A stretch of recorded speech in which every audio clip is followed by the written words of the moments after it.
Hello everyone, আসসালামু আলাইকুম। আশা করছি আপনারা সবাই অনেক ভালো আছেন। আমরাও সবাই আলহামদুলিল্লাহ ভালো আছি। আরও একটা নতুন ভিডিও দেখার জন্য আপনাদের সবাইকে ওয়েলকাম জানাচ্ছি। এই ভিডিওটা আমি রেডি করেছি 2-3 দিন হবে, কিন্তু কোনোভাবে ভয়েস দেওয়ার জন্য আসলে সময় পাচ্ছি না। এখন ঈদের সিজনের কারণে অনেক বেশি চাপ যাচ্ছে, যার কারণে আসলে ব্লগ ভিডিও বানাবো বা এডিট করবো এরকম কোনো টাইমই পাচ্ছি না। আজকে মানে রাত 12টার দিকে বসে আমি যে কোনো মেসেজই দেখবো না, কোনো ইয়াই করবো না, ভিডিওর মধ্যে ভয়েসটা দেবো, তারপর হচ্ছে ভিডিওটা আপলোড করবো আগামীকালকে। সেই উদ্দেশ্যে আসলে বসে পড়েছি আপনাদের সাথে কথা বলার জন্য। তো এটা হচ্ছে দুপুরের দিক দিয়ে। দুপুরে হচ্ছে একটা সবজি রান্না করে নিয়েছি, তারপরে করব হচ্ছে টমেটো ভর্তা, এরপরে হচ্ছে হাঁসের মাংস রান্না করার প্ল্যান ছিল। তো হাঁসের মাংস রান্না করতে এসে দেখি যে পরিষ্কার করে নাই আমার হেল্পিং হ্যান্ড। তো সেক্ষেত্রে আমার আসলে দুপুরে রান্নাটা হবে না, কারণ হাঁসের মাংস আসলে রান্না মানে পরিষ্কার করতে একটু টাইম লাগবে। তো আমি মনে করেছি যে সব কিছু ক্লিন করা ছিল, নর্মালি অন্যান্য টাইমে সব কিছু খুব ভালোভাবে ক্লিন করে দেয়, আমার শুধু একটু মানে আর একটু চেকিং দিলে হয়ে যায়। তো এখন দেখি যে একেবারে কোনো পরিষ্কার করেনি, সেই কারণে হচ্ছে আমার দুপুরে কোনোভাবে চালাতে হবে। এটা পরিষ্কার টরিষ্কার করে হয়তো বা আমি রাতের দিক দিয়ে রান্না করব, কারণ ছোট ছোট অনেক বেশি পশম ছিল, এগুলা একটু সময় লাগবে পরিষ্কার করতে। তো সে কারণে হচ্ছে আমি এটা আর দুপুরে খাওয়ার জন্য প্ল্যান করছি না। দুপুরে যদি এটা খেতে যাই তাহলে আমার মনে হয় 5টা বেজে যাবে। তো প্রচুর খিদাও লেগে গিয়েছে, যার কারণে আমি প্রাথমিকভাবে যা করা যায় আর কি, গতকালকেরও আমার রান্না করা ছিল, ওগুলা দিয়ে দুপুরের আমাদের হয়ে যাবে। তো এখানে হচ্ছে টমেটো ভর্তা করার জন্য টমেটোগুলোকে হচ্ছে আমি 2 ফালি করে দিয়েছি, একটু সরিষার তেল দিয়েছি, এগুলাকে হচ্ছে আমি একটু ছেঁকে নিব। এভাবে ভর্তা করলে কিন্তু খেতে অনেক বেশি মজা লাগে, আর সরিষার তেলের খুবই সুন্দর একটা ঘ্রাণ আসে। তো এগুলাকে হচ্ছে একেবারে একটু মানে কালো কালো করে নিব, তারপরে এর মধ্যে দেখা যাবে এগুলো একটু নরমও হয়ে যাবে। আর এখন হচ্ছে দেশি টমেটোগুলো দিয়ে না মানে টমেটোর ভর্তা, টমেটোর চাটনি, টমেটোর সালাদ এগুলো খেতে না অনেক বেশি মজা লাগে। তো এখানে দেখতে পাচ্ছেন টমেটোগুলা কিন্তু একটু পোড়া পোড়া হয়ে গিয়েছে, আর হচ্ছে একদম গলেও গিয়েছে। এখন হচ্ছে আমি প্লেটের মধ্যে উঠিয়ে নিচ্ছি, তারপরে হচ্ছে পেঁয়াজ, তারপর অন্যান্য আরগুলা দিয়ে হচ্ছে ভাজি করে নিব, মেখে নিব। এরপরে হচ্ছে সেম প্যানের মধ্যে হচ্ছে আমি কাঁচামরিচ দিয়ে দিচ্ছি, কয়েকটা কাঁচামরিচ টেলে নেব। আর শীত বলতে বলতে আসলে একেবারে চলেই গিয়েছে, গত 2-3 দিন ধরে কিন্তু অনেক বেশি গরম পড়ছে, খুবই ভালোই গরম পড়ছে। রমজানে দেখা যাবে কি আরও বেশি গরম পড়বে। তো এরপরে হচ্ছে এখন আমি ভর্তাটা করে নিচ্ছি। এখানে হচ্ছে আমি একটু লবণ নিয়ে নিলাম। কাঁচামরিচগুলো না মোটেও ঝাল নাই, এই শীতের মধ্যে যেটা হয়েছে কি কাঁচামরিচের ঝাল চলে গিয়েছে, মানে কাঁচামরিচ যতই ডুক না কেন মানে কোনো ঝালই পাওয়া যায় না। ঝালবিহীন কাঁচামরিচ যেগুলো একদম সেরকম ঝালবিহীন কাঁচামরিচ, মানে দেওয়া নামের জন্য, কামের কিছু নাই, এরকম আর কি অবস্থা। তো কাঁচামরিচগুলো একটু গরম থাকাতে আমার একটু করতে প্রবলেম হচ্ছে। আবার যদি কাঁচামরিচ যদি ঝাল থাকে সেক্ষেত্রে হাত কিন্তু অনেক জ্বলে, এগুলো ঝাল না থাকার কারণে কিন্তু হাত জ্বলেনি আর। তো এরপরে হচ্ছে একটু পেঁয়াজটাকেও একটু ভালোভাবে কষলিয়ে নিচ্ছি।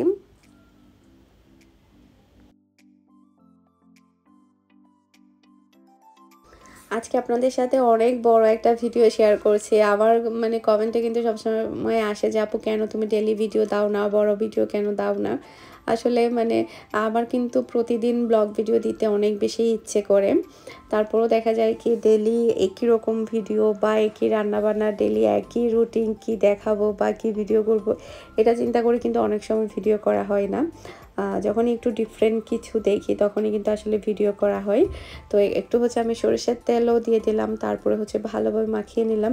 এটা খেতে যে কি পরিমাণ মজা হয়েছে বলার বাহিরে। এভাবে কিন্তু ভর্তা করলে, টমেটো ভর্তা করলে কিন্তু খেতে অনেক বেশি মজা লাগে। তারপরে হচ্ছে আমি বাটির মধ্যে নিয়ে নিচ্ছি, গরম গরম ভাতের সাথে সবচেয়ে বেশি ভালো লাগে এই ভর্তাটা। এটা সেটিং করবো আর কি। আজকে হচ্ছে আমি একটা পার্সেল অর্ডার করছি, সেটা হচ্ছে বাহিরে যে জুতাগুলো থাকে বাসার বাহিরে আর কি, দরজার বাইরে নর্মাল যে জুতার তো র্যাক আছে আমার, তো বাহিরে যে জুতাগুলো থাকে এগুলো দেখা যাচ্ছে কি আমার যদি এক জোড়া করে থাকে, বাসার প্রত্যেকটা যদি এক জোড়া করে করে যদি বাসায় বাহিরে রাখি সেক্ষেত্রে একটু জুতাগুলো বেশি দেখা যায়। তাই ভাবলাম যে একটা মানে প্লাস্টিক র্যাকগুলো দেখা যাচ্ছিল অনলাইনে, ভাবলাম অর্ডার করে ফেলি। আর আমি একটা আমাদের পরিচিত বাসায় গিয়েছিলাম এখানেই 14 নম্বরে, তো ওনার বাসায়ও আমি সেম টু সেম এটা দেখেছি, দেখতে অনেক বেশি স্মার্ট লাগছিল বাহিরের দিক দিয়ে। উনি একটা টবও ইউজ করেছে, তো ওনারটা দেখার পরে আরও বেশি আগ্রহ হয়েছে। উনিও অনলাইন থেকে অর্ডার করেছে, ওটা শোনার পর আমিও অর্ডার করে দিয়েছি সাথে সাথে। তো এটা আমি আজকে ডেলিভারি পেয়েছি, 5-6 দিন মতো টাইম লেগেছে এটা আমার হাতে আসতে, মানে অর্ডার কনফার্ম করার পরে আর কি। তো ভাবলাম এখন সেটিং করে ফেলি। আজকে নরিন আসছে, তো নরিনকে দিয়ে এটা সেটিং করাচ্ছি। তো প্লাস্টিকের মতো দামটাও বেশি না, এখানে হচ্ছে 4 তাক 5 তাক বা 6-7 তাকের মতো মনে হয় আছে। আমি 5 তাকের যেটা সেটা অর্ডার করেছি। ম্যাক্সিমাম আমাদের 4-5 জোড়া বাহিরের জুতা যেগুলো থাকে, যেগুলো আমরা পরে বের হই, সেগুলো সুন্দর করে সাজিয়ে রাখলেই হয়ে যাবে, দেখতে সুন্দর লাগবে, বা আর বেশি গ্যাদারিং হয়ে যাবে না জুতাগুলো, এরকম আর কি। তো বাহিরে জুতাগুলো আর বাসায় ঢুকিয়ে রাখা হয় না, যার কারণ হচ্ছে বাসার মধ্যেও কিন্তু যথেষ্ট পরিমাণে জুতা একদম ভরপুর, যার কারণে বাহিরেরগুলো বাহিরে থাকে, যেগুলো কিন্তু ডেলি আমরা ইউজ করি, ডেলি আমরা বের হই। তো এই যে থাকটা রেডি, এটা হচ্ছে 5 থাকের। যাও এটা দেখি, এটা সেটিং করি, ওখানে নিয়ে যাই স্কুল জুতাগুলা। উপরে জুতা রাখেন, উপরে একটা টপ দিব, শুধু উপরে জুতা রাখিও না। তো মোটামুটি মাশাল্লাহ ভালোই লাগছে, একেবারে ছড়িয়ে ছিটিয়ে না থাকার চাইতে মানে এভাবে সাজিয়ে রাখা হয়েছে, যার কারণে দেখতে জুতাগুলো ভালো লাগছে। বাহিরের পরিবেশটাও সুন্দর হয়ে গিয়েছে।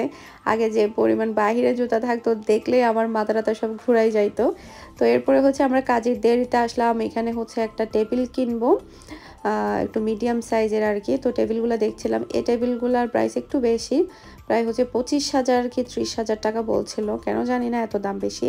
আর এখানে অন্যান্য ফার্নিচারগুলো আমার কাছে অনেক ভালো লেগেছে।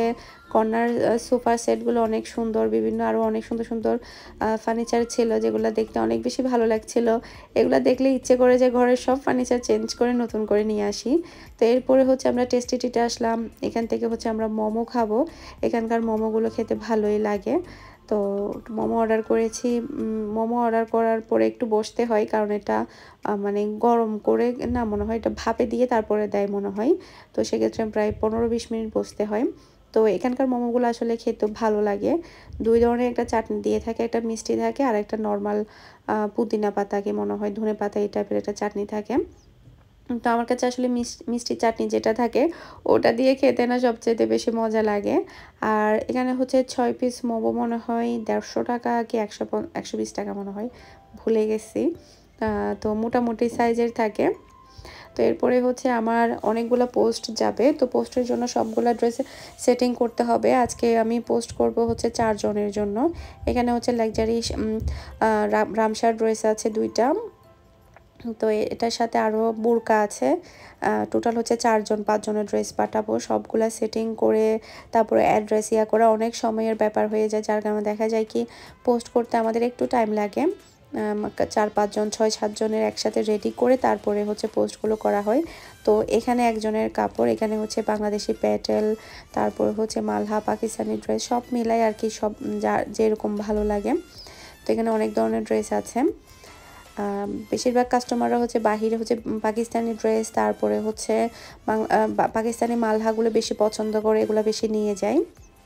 আর দেশীয় কাপড়ও অনেক বেশি পছন্দ করে, সেগুলোও কিন্তু নিয়ে যায়। এগুলো সবই হচ্ছে সেলাই করে পাঠানো হচ্ছে। এখানে হচ্ছে আরও একটা কাস্টমারের ড্রেস, এখানেও কিন্তু রামসা আছে, মাহুর ব্র্যান্ডের আছে, এরপরে হচ্ছে রেডি ড্রেস আছে, বোরকা আছে, সব মিলাই সব একসাথে পাঠানো হচ্ছে। যে এখানে রেডি ড্রেস আছে হচ্ছে 3টা, এগুলো হচ্ছে আবার হচ্ছে সাইজ মতো আবার ফিটিং করে দিয়েছি টেলারকে দিয়ে। এখানে হচ্ছে বোরকা। এরপর হচ্ছে আমাদের হচ্ছে আজকে সবই হচ্ছে পাকিস্তানি কালেকশন এসেছে, টোটাল হচ্ছে 5 বস্তা ঈদের কালেকশন সবগুলা। তো যেটা হয় কি আমাদের কিন্তু স্টক করা হয় না, আমি সবসময় বলে থাকি আমাদের ডেলির কালেকশন কিন্তু ডেলি চলে যায়, মানে আজকে এগুলো ওপেন হবে, এরপরে এগুলো গত 2-1 দিনের মধ্যে এগুলো সব শেষ হয়ে যাবে। তো আমাদের কিন্তু এগুলো সবই হচ্ছে ঈদের কালেকশন, যেটা কিনা হচ্ছে দোকানে হচ্ছে স্টক করে রাখবে, ঈদে আস্তে আস্তে দাম দিয়ে দিয়ে ছাড়বে কাস্টমারদেরকে। আমাদের কিন্তু সেই সিস্টেমটা নাই, ডেলি আসবে ডেলি চলে যাবে। এখানে হচ্ছে অলরেডি 3টা ওপেন হয়েছে, এগুলোও কিন্তু চলে যাবে 2-1 দিনের মধ্যে। আজকে এগুলো সব ওপেন করব। কি কি আসছে, কি কি সেট আসছে, বিন হামিদা আসছে, জোহরা আসছে, পাকিস্তানি মালহা আসছে, তাওয়াক্কাল আসছে, তারপরে হচ্ছে আসছে রামসা আসছে, তারপর আরও অনেক অনেক কালেকশন আসছে, সবই আপনাদেরকে দেখাবো। আর আপনারা সবাই ফারহানাস ফ্যাশনের সাথেই থাকবেন।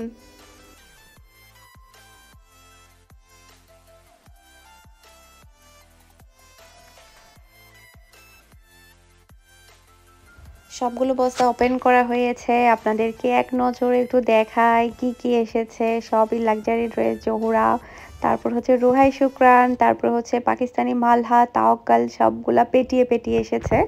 তো দেখা যায় কি আমাদের কিন্তু অনেকেই মানে প্রশ্ন করে যে আপু আপনারা কি এক পিস করে মাল আনেন? আসলে এক পিস করে মাল আসে না, অনেক অনেক পিস আসে। তারপর হচ্ছে আবার যেটার মধ্যে আসলে কাস্টমারের চাহিদা বেশি থাকে সেটা আমরা সব সময় রিস্টক করে দেওয়ার ট্রাই করি, 100% ট্রাই করি কাস্টমারকে দেওয়ার জন্য। তো এখানে হচ্ছে জহুরা এটা মেরিন পছন্দ করেছে, ও এটা ওপেন করে দেখছে। এই কালারটা কিন্তু অনেক বেশি সুন্দর। আর জহুরা লাক্সারি ড্রেস মানেই হচ্ছে অসাধারণ।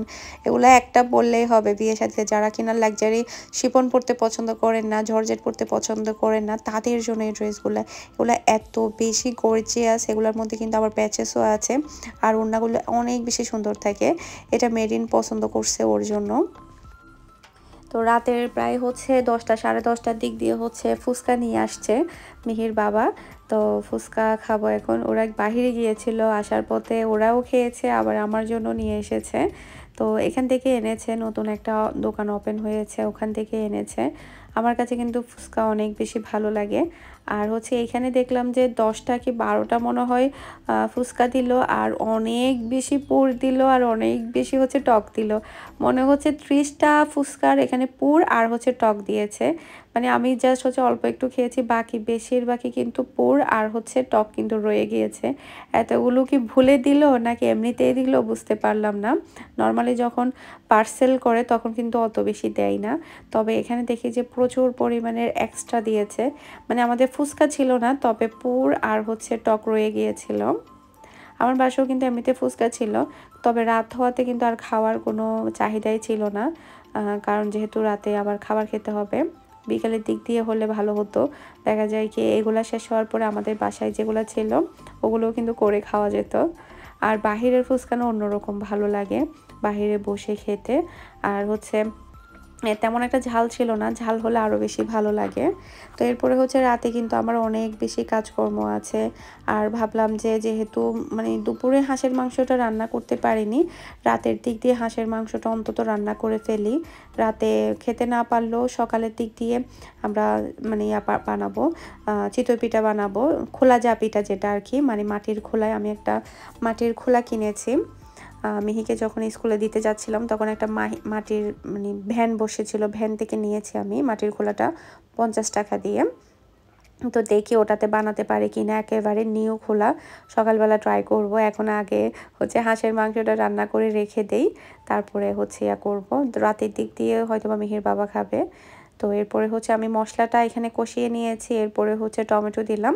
হাঁসের মাংসর মধ্যে কিন্তু একটু বেশি করে মশলাপাতি দিতে হয়, তাহলে কিন্তু মাংসটা খেতে মজা লাগে। না হলে কিন্তু মানে হাঁসের একটা বাজে স্মেল কিন্তু চলে আসে মশলা কম হলে।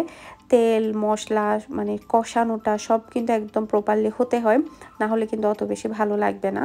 তো এরপর হচ্ছে একটু ভালোভাবে আমি কষিয়ে নিচ্ছি মশলার সাথে। এই কষানির মধ্যেই কিন্তু আমি সেদ্ধ করে ফেলবো, আমি এক্সট্রা করে আর পানি দিব না। এখানে দেখতে পাচ্ছেন আমি কিন্তু কোনো পানি কিন্তু দেই না। হাঁস থেকে যে পানিটা বের হয়েছে, মশলা থেকে যে পানিটা বের হয়েছে, সেটা দিয়ে কিন্তু পুরো হাঁসটা আমি রান্না করেছি, চুলাটাকে মিডিয়ামে রেখে। হাঁসের কালারটা এত সুন্দর এসেছে মাশাআল্লাহ। আর সকালে মনে হচ্ছে যে আমার ঝোলটা একটু বেশি ঘন হয়ে যাবে সকাল হতে হতে। সকালের দিক দিয়ে হয়তো বা আরেকটু সামান্য করে পানি দিয়ে তারপর সেদ্ধ করতে হবে, যেহেতু আমরা পিঠা দিয়ে খাবো, সেক্ষেত্রে তো একটু ঝোল হলে ভালো হবে। তো এখানে হচ্ছে আমি ফ্লেভারের জন্য কাঁচামরিচ দিয়ে দিলাম। কাঁচামরিচ দিলে কাঁচামরিচের খুবই সুন্দর একটা ফ্লেভার আসে। আর এইভাবে কিন্তু হাঁসের মাংসটা খেতে মজা, মশলা পাতি তেলে সবই কিন্তু একদম পরিপূর্ণ। আর ঝাল টালও যদি হয় তাহলে তার কোনো কথাই থাকবে না। হাঁসের মাংস কিন্তু রান্না করতে পারলে অনেক মজা হয়। আর এটার আজকের কালারটা কিন্তু অনেক সুন্দর হয়েছে। তো এটা হচ্ছে পরের দিন সকালবেলা। আজকে আমি আপনাদের সাথে 2-3 দিনের ভিডিও একসাথে শেয়ার করছি। তো একদম নিউ খোলার মধ্যে আমি পিঠা বানিয়ে দেখবো, এটা হচ্ছে আমার একটা চ্যালেঞ্জ। মানে ওই যে বলে না আজকে পারবো কি পারবো না, এরকম একটা ব্যাপার। অনেক বেশি টেনশনে ছিলাম পিঠাগুলো নিয়ে, যে হবে কি হবে না। 2-3টা ডিম দিয়ে হচ্ছে আমি ইয়া করেছি, আটা ধরেছি, চালের আটা, চালের গুঁড়ি আর কি পিঠার জন্য। এবার না হলে তো অবস্থা খারাপ হয়ে যাবে। তো প্রথম পিঠাটা আমি যেটা চিন্তা করেছি, এটাকে পুড়িয়ে ফেললে বেশি ভালো হবে। এটাকে পুড়ে ফেলে তারপরে এটাকে উঠাতে হবে। যখন এটা একদম কালো হয়ে যাবে তখন মনে হচ্ছে যে বাকি পিঠাগুলা উঠবে। তো প্রথমে আমি এমনিতে একটু সোজা সাপটা ট্রাই করলাম, মানে বাবা যে উঠে কিনা। দেখি যে না, উনি যেভাবে শুয়ে আছে, যেভাবে লেগে আছে নতুন কড়াইয়ের সাথে, এই বাবা এমনি উঠবে না। তাহলে এটাকে কি করতে হবে, এটারে পুড়ে ছাই করে ফেলতে হবে। তো আমি বরাবর যেটা বলেছি সেটাই করেছি, পুড়ে একদম ছাই করে ফেলেছি। এরপর এটাকে এখন একদম ইয়া করে করে উঠিয়ে ফেলবো পুরা জিনিসটাকে। তারপরে এখন মনে হচ্ছে এটা ভালোভাবে উঠবে। তারপর যাই হোক ট্রাই করে দেখি, ট্রাই করতে তো আর মন্দ হবে না, ট্রাই করলে তো ভালোই লাগবে। আর হচ্ছে হলে তো কোনো কথা নাই। তো আমার কাছে মনে হচ্ছিলো যেভাবে আমি খুন্তি দিয়ে ইয়া করছি মনে হচ্ছে টুস করে ভেঙে যাবে, এরকম কিন্তু আমার নতুন খোলা একটা ভেঙে গিয়েছিল। তো 2 নাম্বার পিঠাটা দেখলাম যে না, ভালোই উঠছে। প্রথমটা পুড়ে ফেলার পরে পুরা দাগের মধ্যে কিন্তু ভালোই পিঠা উঠে যাচ্ছে, একটু সাইডে সাইডে লেগে যাচ্ছিল, তারপরও এটা দেখি যে ভালোই উঠে যাচ্ছে। তাই ভাবলাম যে ওই যে বলে না একটা, মানে আমি এটা যখন করছিলাম তখন আমার মনে হচ্ছিল দাগ যদি ইয়া হয় তাহলে তো দাগই ভালো। এখন আমার কড়াইয়ের ক্ষেত্রে কিন্তু সেম কন্ডিশন, দাগ ক্ষেত্রে যদি পিঠা উঠে যায় তাহলে তো দাগই থাকাই ভালো কড়াইয়ের মধ্যে, এরকম অবস্থা আর কি। তো পুড়ে ফেলাতে কিন্তু ভালোই হয়েছে। এখন কিন্তু পিঠাগুলো মোটামুটি ছিঁড়া টিরা যাই হোক, মানে সাইডের দিক দিয়ে একটু লেগে লেগে যাচ্ছিলো, তবে মাঝখানেরটা ভালোই উঠে যাচ্ছিল। এরপরে পিঠা দিয়ে এই শীতের মধ্যে, শীত তো চলেই গেল, গরমকাল চলে আসলো, এই প্রথমবার আমি মাটির খোলার মধ্যে পিঠা বানিয়ে খাচ্ছি। এই দুঃখ কোথায় রাখবো, পুরা শীতের মধ্যে একটাবার আমি পিঠা বানাতে পারলাম, খোলা ছিল না সেজন্য বানাতে পারিনি। তো যাই হোক অবশেষে শীত চলে গেছে, তারপরও তো খেতে পারলাম, এটাই হচ্ছে মেন শান্তি। তো আশা করছি আমার আজকের ভিডিওটা আপনাদের কাছে ভালো লেগেছে। সবাই ভালো থাকবেন, সুস্থ থাকবেন। আসসালামু আলাইকুম, আল্লাহ হাফেজ।